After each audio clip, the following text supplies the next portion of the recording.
Usualmente, si te pones a leer críticas en internet al hip hop experimental, se le suele tachar de ser una propuesta donde la complejidad sustituye a la sustancia, como si la fórmula fuera que si no tienes nada interesante o claro que decir, mejor enrédalo todo, que de alguna manera alguien lo encontrará sentido y parecerá más intelectual la cosa. Pero la verdad es que igual se siente retador jugar con el caos, como si te acercaras a una propuesta del principio mismo de la entropía en el universo, el acto de ser ese fenómeno que se observa conscientemente y que intenta encontrar patrones que pasaban desapercibidos a simple vista o que quizás nunca existieron, pero que gracias a una extraña mecánica que nos pasa totalmente desapercibida, podemos, como seres que existen, construir una maqueta. Una simulación mental del misterio para darle sentido a nuestro movimiento a través del caos.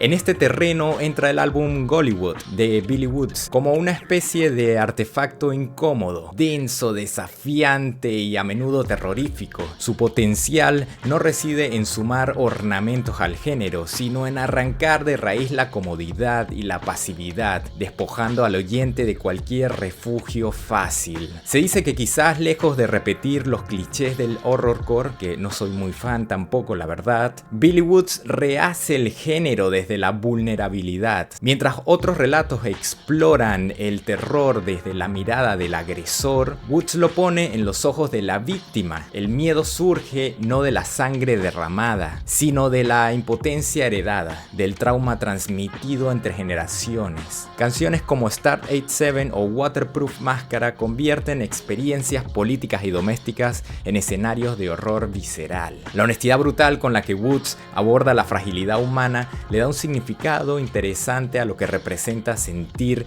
miedo en la música. La producción además amplifica esta sensación. Cada sample, cada corte abrupto o ruido extraño entra como diseñado para desorientar. Lejos de ser melodías convencionales, los beats parecen tartamudear, fragmentarse o simplemente desaparecer. Sonidos de teléfonos, gritos o silencios densos transforman el álbum en una especie de mal sueño del que no se puede escapar. Aquí la música no acompaña la angustia, la encarna. La textura sonora construye la arquitectura de una pesadilla que atrapa al oyente en un estado de tensión permanente. Pero Woods no se conforma con narrar. El lenguaje mismo se convierte en campo de batalla. El inglés, como lengua colonizadora, es brutalizado y reconfigurado para hablar de la negritud y del exilio. Sus versos son confesiones desgarradoras, la presión de cumplir con las expectativas familiares, la contradicción entre el arte y la herencia, la violencia inscrita en cada palabra. La lengua del opresor es hackeada, deformada y usada en su contra. Así,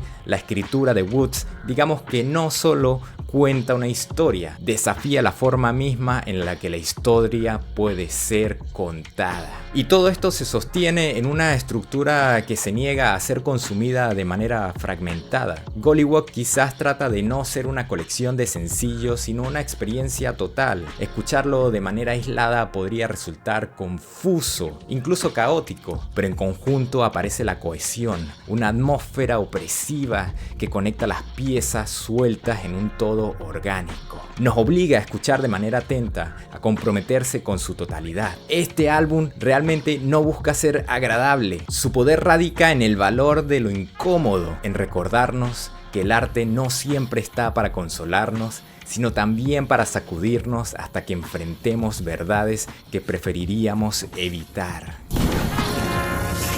Para Billy Woods, la historia no es una serie de datos inofensivos alineados en manuales escolares, sino una fuerza latente que respira, que pesa sobre el presente como una trampa siempre activa. En su obra, el pasado no está muerto, es una cuerda que se tensa más y más con cada generación, recordando que aquello que se creyó enterrado regresa transformado, nunca resuelto del todo. Esta visión se plasma, por ejemplo, en el tema Jumpscare, donde Woods convoca al espectro del colonialista Cecil Rhodes, no como una referencia histórica, sino como una presencia que todavía define la realidad física y social de África. El verso que evoca la imagen de una carretera, una franja de asfalto atravesaba la espesura hasta donde los nativos trabajan en las minas. Podría interpretarse como algo más que una simple observación. Esa línea de asfalto simboliza de alguna manera cómo la violencia colonial no desapareció,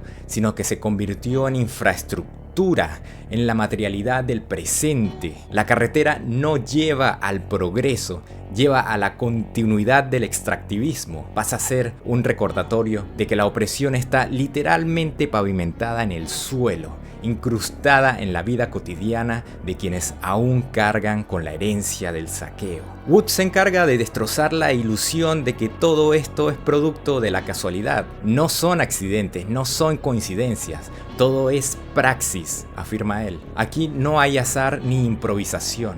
Lo que parece espontáneo en realidad responde a una maquinaria planificada de poder. El colonialismo no solo dejó cicatrices, dejó estructuras que se siguen reproduciendo bajo nuevas máscaras. La idea del progreso lineal se desploma frente a la constatación de que lo que cambia no es el sistema, sino la manera en la que éste se reinventa para perpetuarse. El eco de esta perspectiva resuena en Corinthians, por ejemplo, donde Woods sentencia: no es tiempo pasado, la historia no pertenece únicamente al pasado, porque sus efectos continúan vivos. Las injusticias de ayer están inscritas en la lógica de hoy.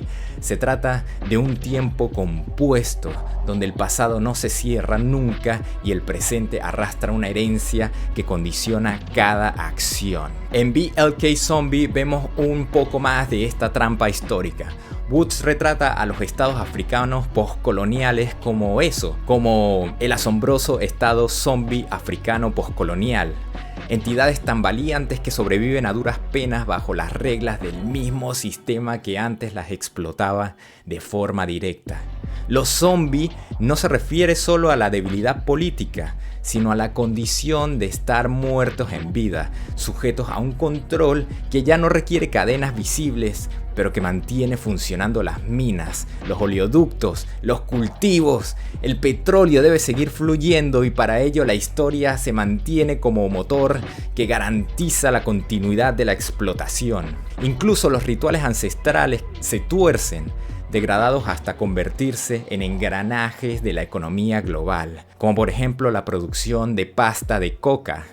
La cultura, despojada de su sentido, es instrumentalizada por un sistema que convierte lo sagrado en mercancía. La reflexión también se amplía en Born Alone, donde Woods recurre a la famosa frase atribuida a Mark Twain: la historia nunca se repite, aunque sí que rima. La historia, según esta visión, no se repite de manera idéntica, pero sigue un patrón rítmico, un bucle que devuelve siempre las mismas tensiones en formas distintas. Esta idea trata de desmontar la noción de que basta con vivir en el presente para escapar de los fantasmas del pasado. La única manera de huir sería la amputación, cortar partes de uno mismo, renunciar a la identidad marcada por este legado. Pero incluso esa salida resulta insuficiente, porque la cuerda sigue tensándose alrededor, obligando a recordar que la lucha de alguna manera no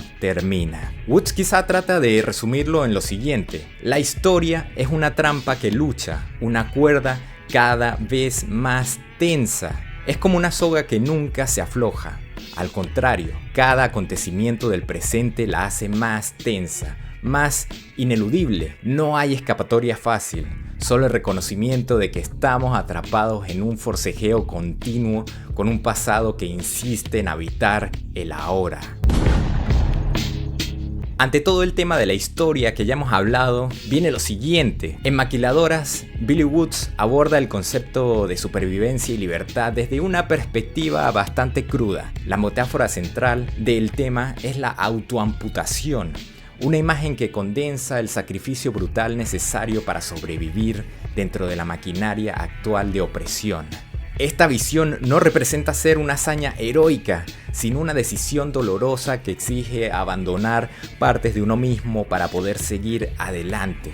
La libertad en este contexto no es un derecho dado, sino un costo que debe pagarse con pérdida. La fuerza de esta metáfora se nutre directamente del pensamiento de Frantz Fanon, psiquiatra y revolucionario cuyo análisis del colonialismo ha sido fundamental para el discurso de liberación. Woods lo cita explícitamente. Fanon dijo que la amputación es la causa de todo esto. Fanon sostenía que, bajo la violencia del colonialismo, los sujetos oprimidos se ven obligados a mutilar su identidad, su cultura, sus vínculos para poder sobrevivir en un sistema diseñado para deshumanizarlos. Dice, la amputación es la forma de sobrevivir. No puedes escapar si no dejas algo atrás. No hay escapatoria de la represión sin desprendimiento, y ese desprendimiento es siempre una herida abierta. El entorno descrito en Maquiladoras es algo asfixiante. La opresión no se manifiesta solo en la violencia directa, sino también en lo que Woods llama las irrational rationalizations of the racism, las racionalizaciones irracionales de los racistas. Las justificaciones absurdas que legitiman la dominación. Estas racionalizaciones imponen una lógica en la que se insiste en que solo existe el presente, borrando cualquier posibilidad de pasado y futuro para el sujeto colonizado. Se trata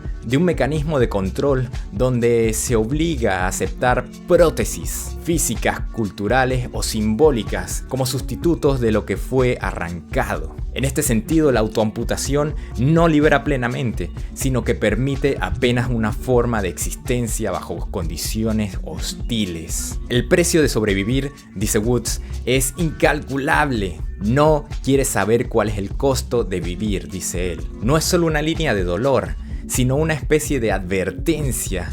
Vivir bajo estructuras de opresión significa cargar con el sacrificio del que muchos prefieren no hablar. El silencio sobre ese costo es otra forma de amputación, una renuncia a reconocer el daño para poder continuar respirando. La canción también expone distintas formas en las que los individuos enfrentan este destino.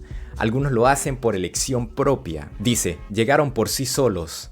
Un trozo ya cortado, cuidadosamente envuelto. Esta imagen sugiere una disposición resignada, una aceptación anticipada del sacrificio como condición inevitable para sobrevivir. Otros, en cambio, se aferran a la vida con la obstinación de quien no acepta rendirse, como en la siguiente frase, 9 dedos todavía pueden hacer un nudo de corbata. A lo que se refiere es que incluso incompleto, el cuerpo conserva su funcionalidad, aunque marcado por la pérdida, puede seguir adaptándose. La metáfora final de la mosca atrapada bajo el vaso es lo que podría decirse que encierra el sentido del tema. Aunque el insecto está inmovilizado, sigue con vida, y esa vida precaria, mutilada, pero persistente simboliza la resistencia que habita incluso en las condiciones más adversas. No es una celebración de la resiliencia, sino un reconocimiento de su brutalidad.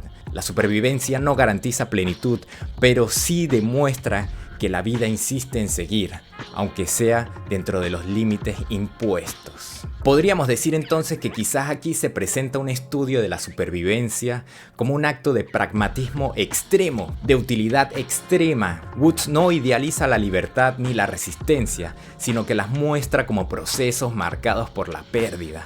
La autoamputación, heredada del pensamiento de Fanon, se convierte en una imagen que revela una verdad incómoda. Escapar de la opresión implica dejar atrás una parte de lo que somos. Lo que queda es un yo fragmentado, herido, pero vivo, que persiste a pesar de las cicatrices y que recuerda que, en última instancia, existir bajo el peso de la historia es ya un acto de obstinada resistencia. En el tema BLK Christmas, Billy Woods trata de desarmar la costumbre de hablar de la pobreza como si fuera un número en un informe o una gráfica estadística. Su narrativa no intenta alojarse en el discurso académico ni en la política abstracta. Se arrastra al suelo, a la acera donde la miseria se vive en carne propia.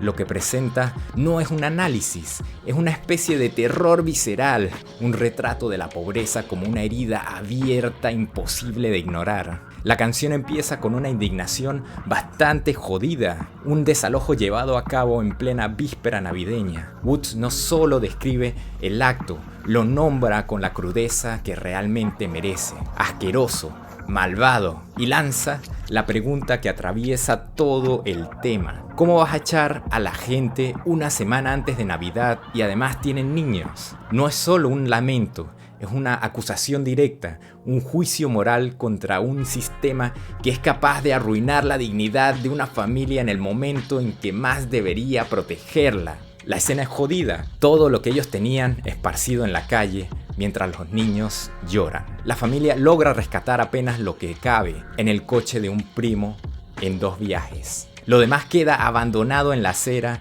como restos de un naufragio humano. La desesperación, sin embargo, no se queda encerrada en esa familia.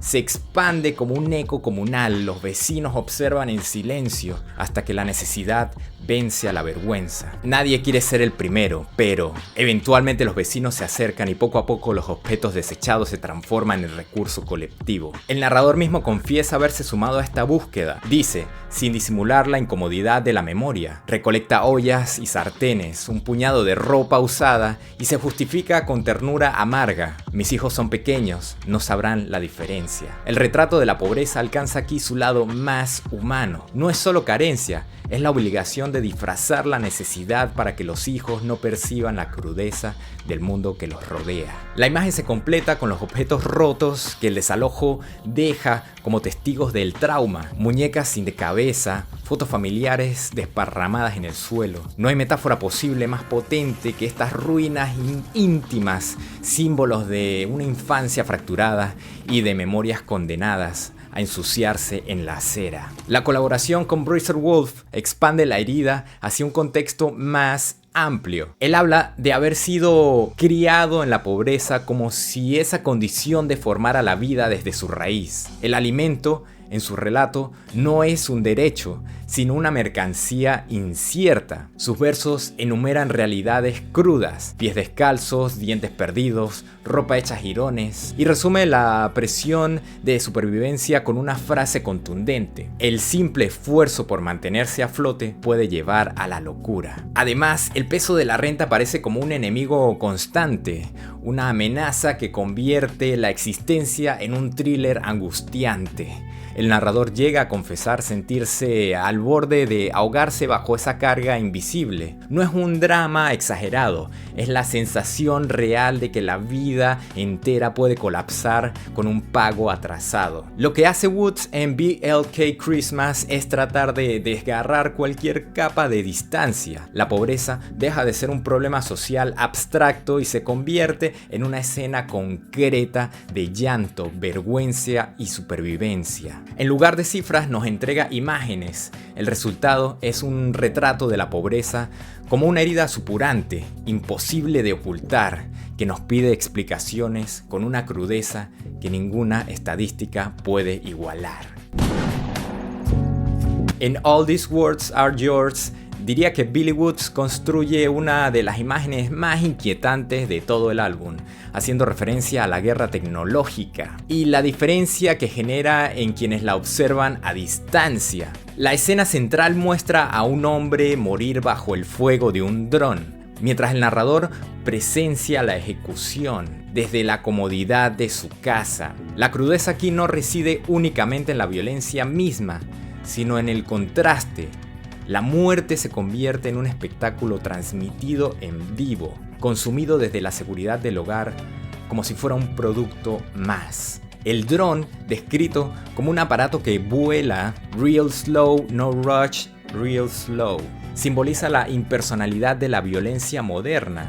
Su precisión metódica acentúa la frialdad de la escena, un dispositivo sin emociones que decide la vida y la muerte con la calma de una máquina. Frente a él, el hombre en tierra se convierte en un símbolo de la vulnerabilidad absoluta. Cuando las granadas caen a sus pies, la reacción instintiva no es heroica, sino profundamente humana. Acurrucarse sobre sí mismo, reduciéndose a un feto que busca refugio en la tierra, como si el suelo fuera el útero materno.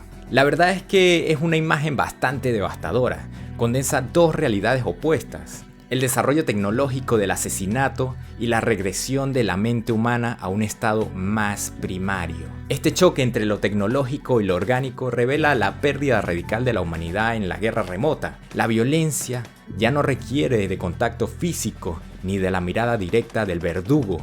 Ahora es un espectáculo que puede presenciarse a kilómetros de distancia, incluso desde el sillón de una sala. La participación de Elucid refuerza esta crítica. As close as we'll be to the furthest planet encierra una paradoja.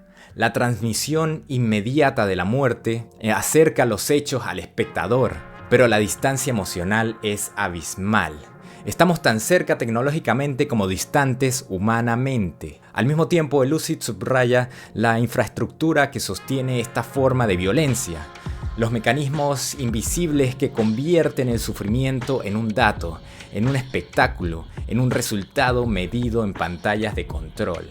El horror corporal resultante ya no es un accidente, es un producto calculado de un sistema. Woods conecta esta indiferencia con un motivo recurrente en el álbum: el costo oculto de vivir bajo estas estructuras. La comodidad del espectador se construye sobre la agonía de otros, sobre cuerpos reducidos a imágenes transmitidas en directo. La distancia emocional que permite observar sin sentir se convierte en un mecanismo de supervivencia psicológica, pero también en el motor de la indiferencia colectiva. Podríamos decir que All These Words Are Yours no describe solo una ejecución remota, plantea una reflexión sobre el papel del espectador en la era de la guerra mediada por la tecnología. La escena del dron muestra que el sufrimiento global puede ser consumido como entretenimiento, un espectáculo en el que la línea entre lo real y lo virtual se borra. El oyente, confrontado con esta imagen, queda atrapado en la paradoja de mirar significa participar,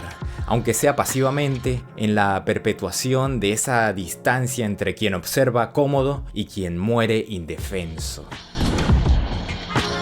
Ahora, como reflexión personal para mí, después de 30 respiraciones de Wim Hof, hay una cuestión curiosa en todo esto. Cuando lo llevo al terreno personal, cuando trato de entender cómo funciona mi vida, me doy cuenta de que en el fondo interactúo con un mapa, con el mapa que mi mente ha programado de la realidad.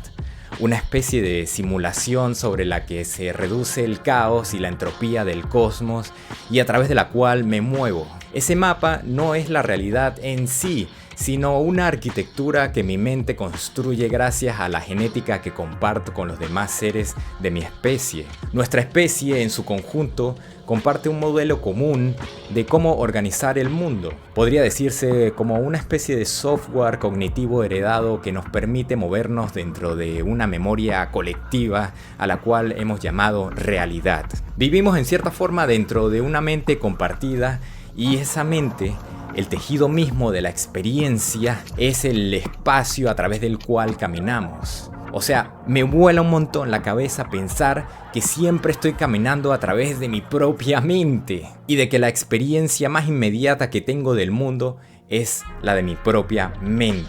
Es también interesante que sobre este mapa natural que emerge de la biología humana, la sociedad construye otra capa, que es la de la cultura. Y la cultura organiza el movimiento y las probabilidades. Nos entrega una brújula social, un norte normativo y unas reglas que debemos cumplir para poder navegar sin fricción dentro de la estructura común en la que tenemos que interactuar con un montón de personas más que no necesariamente entienden las cosas de la misma forma en la que yo lo hago. Sin embargo, seguir estas normas implica de algún modo una automutilación. Encajar requiere renunciar. Para mantener mi lugar en el mundo, me veo obligado a cortar partes de mí, impulsos, deseos, emociones, percepciones, como una especie de naturaleza interna que de alguna manera impulsa por moverse a la superficie. Cosas que siento pero no expreso, cosas que quiero hacer pero no hago, formas de ver el mundo que quedan atrapadas detrás del filtro de lo aceptable. Algún dolor que se termina reprimiendo por miedo a sentirlo o por miedo a que sabotee mi capacidad de producir dopamina a lo largo de mis días o por miedo a que sabotee el desarrollo de mis proyectos personales. Así, cada uno de nosotros va perdiendo fragmentos de su autenticidad para poder sostener la ilusión de pertenecer. La sociedad, por su parte, no deja vacíos sin tapar. Una vez que ha provocado estas amputaciones, nos entrega prótesis ideológicas, respuestas empaquetadas para llenar los huecos existenciales que quedan. En lugar de preguntarnos desde la experiencia, aprendemos a repetir las respuestas que se nos han dado. Y ese es el truco más refinado de la cultura. Nos da el consuelo suficiente para no mirar el dolor de aquello que nos fue arrebatado.